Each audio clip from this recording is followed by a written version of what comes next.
I think the problem is that in many respects there are transformative ways to apply technology.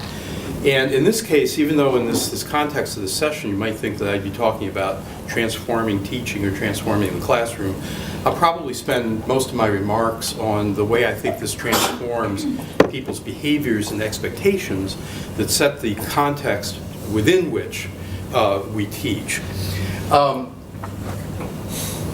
There's some very real contemporary challenges that we've got. First of all, markets really just describe ensemble human behaviors. And so markets will always exist. We've heard from a lot of people today talking about the notion of higher education being sort of driven more to be a market type phenomenon. But in fact, it's always been a market type phenomenon. It's just that I believe it was much simpler in the days when higher education was only for wealthy sons and daughters of wealthy families. It was mostly about liberal education, not so much about professional or even technological education. But given that today higher education is seen in many respects as needed more broadly for advancement as an individual in our society, it's seen as something of value that should be available to everybody.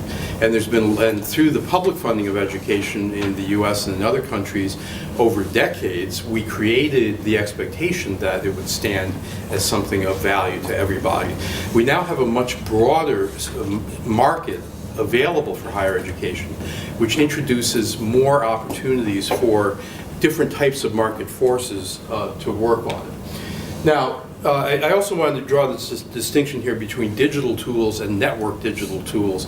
My belief is that it's not the digital era that has mattered so much, it's the networked era that has mattered. We've got amazing, I mean, in my briefcase, you know, I've got this, and I've got an iPad, and I've got my smartphone here in my pocket, so I'm carrying around by 1988 standards 3 supercomputers. But if I lost internet connectivity for a day, those devices would be practically worthless, right? So it's the network that really gives us the ability to do these kinds of things. There's 2 things that's happened because of network digital tools. One is that individuals are now more enabled. And in fact, we've become so enabled recently that how many of you actually rely on the tech support that your college or university provides to you? A lot? A little bit? Yeah, a little bit. Think about, for those of you who can go back that far, 10 or 15 years ago, I think we relied a lot then, right?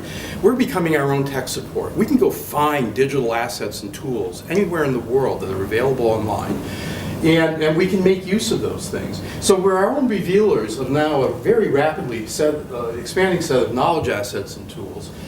And so really what's happening here is that we've got self-enablement as opposed to mediated enablement. Mediated enablement is very much what higher education institutions have been about. It's about faculty helping students, right? The other thing that this has done is that market shifts occur more rapidly than before. And we had an earlier session today in which several of our colleagues here were talking about instability and uncertainty and fear in faculty and administrators. This has been a part of it. We've got an instance now where things like MOOCs come along, things like online resources come along, and you have many voices of many smart people, some of whom are saying these things because they've made investments that they want to pay off. But a lot of people saying this is transformative, this is a game changer. If you don't change, you will be left behind. And then you've got certain leading and prestigious institutions that move out in front to do things. And then places like Michigan State will look at ourselves and say, oh, if we don't do that, they're going to run away with this game-changing event. So we really are also victims of our own human reactions. And I don't know anything that describes this better than the infamous Gartner hype cycle curve. When you think about it, this is from Gartner Incorporated, which is a big tech consulting firm. This explains every new technology introduction I've ever experienced personally in my life. We start out with something happens. It might be the first smartphone, or it might be the first whatever. And almost instantly we go to a peak of inflated expectations. Everybody says this will change the world, right? Think about when Coursera in particular launched, or edX. You had people, you had Sebastian Thrun and you had Daphne Kohler saying that this is now the way education is going to happen, period. Now again, they were hoping, they had left the Stanford faculty to form startups, and they were hoping that this would cause their stock value to accelerate. But a lot of people said these are remarkably smart people who gave up great faculty posts to do this. They must be right. And then, so things happen, and then a couple of years later, or a couple months later, people look around and say, it's not working, it's no good. Eventually, though, we figure out, we actually figure out what those innovations are good for and how to correctly use them. And then we get on this plateau of productivity. So I think with a lot of, with MOOCs, for example, we might be somewhere in here. And with a lot of technology, particularly as it impacts instruction, we might be about there. So we are nowhere near really figuring out what this stuff's good for. But a lot of our institutional reactions, the administrative reactions and the reactions of a lot of faculty, were driven by that kind of behavior. So we need, it's always felt ironic to me that in a culture which is about discerning, careful consideration of ideas, that we react this way so often. Now, entrepreneurism is alive and well, of course, and where opportunities are perceived, they will be pursued. The network digital age has made the launch of information services particularly easy. And anytime, well, again, self-enablement is facilitated, and anytime that happens, I think the normal human reaction is that mediated enablement is devalued.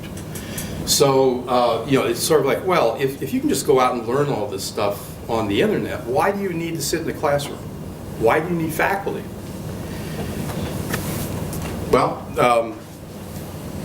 one way I've tried to figure this out is I've tried to map out scholarship and learning cycles. This is rather small print, but everything starts with ideas. The ideas get developed through research, scholarship, creative work. They get published or displayed. The publications find their ways into repositories that feed information back or content back.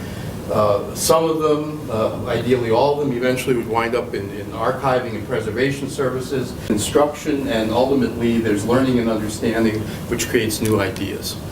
Now, where has the commercial world centered its focus of attention so far in this cycle? In publication. And the publishers took advantage of the fact that in the print age, it was very expensive to print and distribute and sell books, right?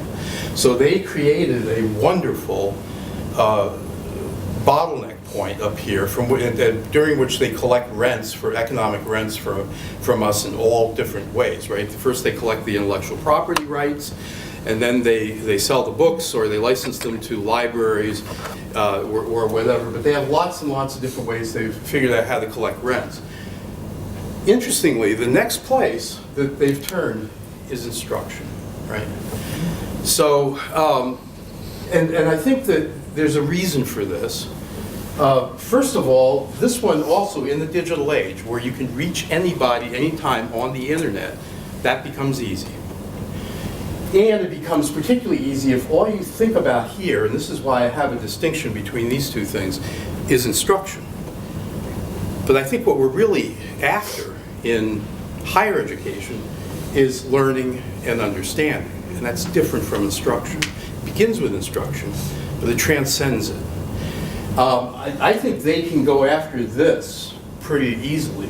This is going to be a lot harder. And this might be what we're seeing in the fact that now employers are not quite so sanguine about people who have just built up lots of credits in the for-profit world, or or have badges or whatever. You know, again, badges were something that went through one of those cycles of inflated expectations about a year or two ago, and you don't even hear as much about them anymore. So, and I think it's in part because accumulating like a Boy Scout, a whole sash of little badges, doesn't mean you're going to be good in the workplace necessarily. So there's this guy Simon Sinek, and now I want to talk a little bit about how I think we might tackle this, although it's not going to be easy and I don't have any ready answers. Simon Sinek says, look, there's three things you got to tell about your endeavor. One is, what do you do? Another is, how do you do it? And the third thing is, why do you do it? And in fact, if you think about normal advertising, and particularly the advertising and marketing done by universities, it runs this way. We say what we do and we say how we do it, but we never get to the why. And what Sinek says is, you want to start with why. Why do you exist? And then work your way out from there. So typically, and particularly because we're focused on teaching, but in fact, if you ask the person in the street, what is college for? Why does it exist? They'll say it's to teach students, right? Which is just a fraction of what higher education does. But as long as we say what we do is teach, and how we do it is faculty teach students, we never get to articulate a why. And that's the thing then that the private sector can come in and say, well, we can do that. You know, we won't use faculty. We'll use 2 online tools, but we can teach. And why do we do it? Well, it's, you know, people want to become smarter, better educated. In fact, what universities are for is scholarship. I'm using this term rather broadly. I mean, everything that goes into research, creative, performing arts, the things that enrich human understanding and human well-being. The how we do it is by supporting a safe, open environment for ideas and for debate. And what we do is develop learning and understanding. This is very different from that, and I don't know how we'll explain that, because I think that if we try to chart impact against ease of understanding, everybody in the public understands what teaching content means. It gets a little harder to explain to people what developing intellectual skills means, but that does have higher impact. And it's virtually impossible to explain to the average person the value of scholarship. They experience that value every single day of their life, right? Better medical care, better housing, better transportation, all this kind of stuff.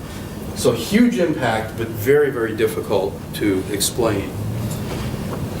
So just one other dimension of this. In my career here at Michigan State, I wound up, for a variety of reasons, being able to sit down with employers of recently graduated students and asking them, what do you really want from these folks? What do you need? What do you hope that they've learned by graduating from Michigan State University or from any place? And admittedly, this was with engineering firms, law firms, so largely sort of professional, but in fact, when I talked to people from big pharma companies that were hiring, biochemistry PhDs or molecular genetic PhDs, they said exactly the same things. And what they said were these 5 things, repeatedly, these 5 things. They want people who are good, have good research skills. You ask them to generate a question, or you give them a question, and they'll know how to go out and look for information that might help answer it. They have great critical thinking skills. They can parse the information that they get. They can decide the quality of it, its provenance, and then use it to try to use it effectively to try to answer the questions. They have good writing skills. They've got good speaking and presenting skills, and they know how to play nicely with others, because this is what they're going to have to do. What's ironic about this is that these are the 5 elements that underpin solid scholarship. Not just workplace, but scholarship, the stuff scholars do. And beyond that, none of this has anything to do with content. A lot of these employers said, yeah, we want a good rudimentary understanding of basic principles in these students, but we're going to teach them how we do that work. And they're going to learn the first year or two that they're employed with us, they are going to be learning how we do this work in this industry or in this company. So these also are the underpinnings of the old classical liberal arts education.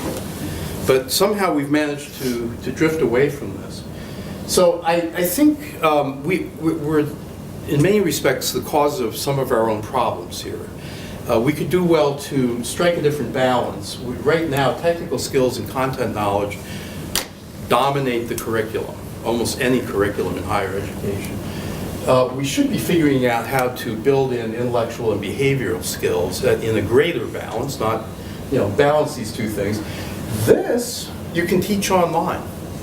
You may not be able to teach it as well, and in all the studies, and Steve talked a little bit about this, basically say, if you take any given course, hybrid, fully online, fully in the classroom, there's no significant difference, right? There's lots of papers that have been published with the title, no significant difference in the title. You can teach this online. You can even teach technical skills online. There's more and more of this being done in interventional medicine and nursing and that sort of thing with digital simulators. But this stuff's really hard to do online. This is hard to do without human intervention. So one last cluster of thoughts here, and I'll wrap up.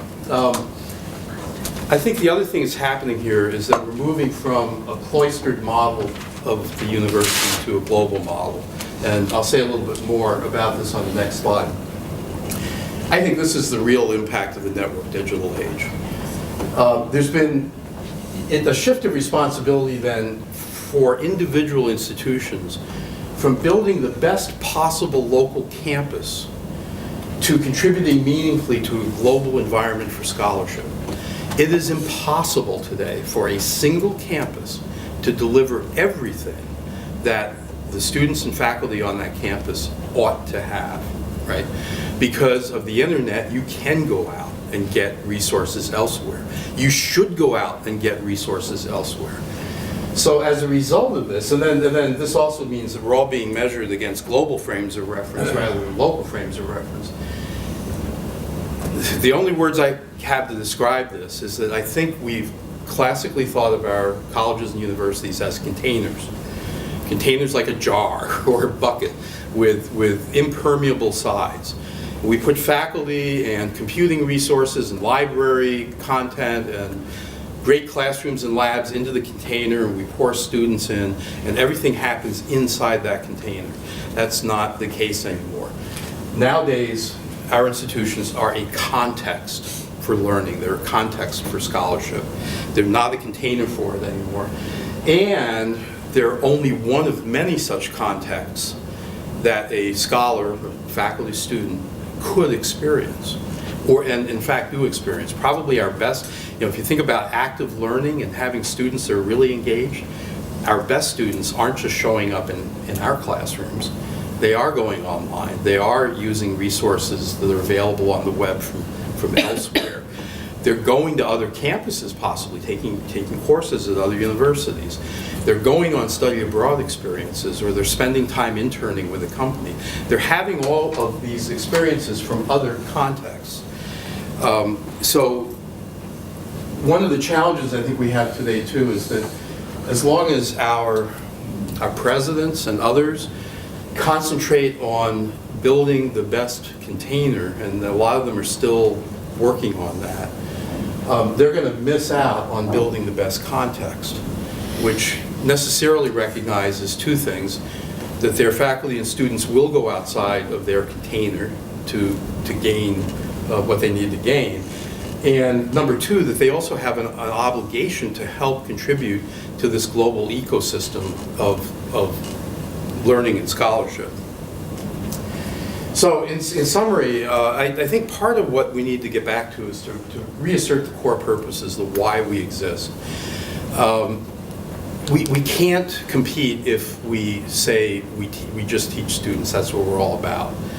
The other thing is that we have to recognize we no longer stand alone. We don't stand alone as a sector, as a sector of practice or industry, but we also don't stand alone as single institutions anymore. We're really part of a global ecosystem, and we're one of many contexts. Some non-institutional services, and I just use that phrase to say things that are outside of maybe one's university or maybe outside of one's sector of the higher education industry, may in fact be as good or better than what we offer ourselves. And so I think we've got to get a little more selective about what we defend, what we put effort into making better, and what we just cede. Some of the stuff, maybe we ought to just say, somebody else can do it better.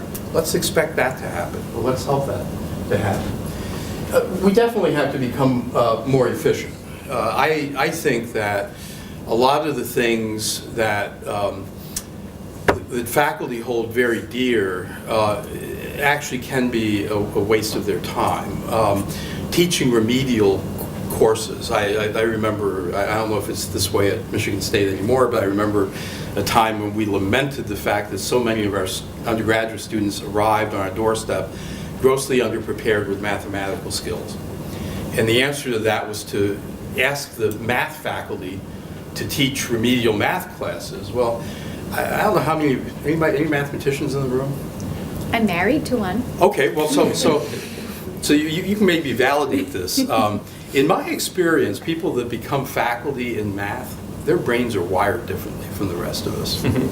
I mean, they understand. Absolutely. They understand that stuff, and that makes them rather poor instructors, actually, of the average student.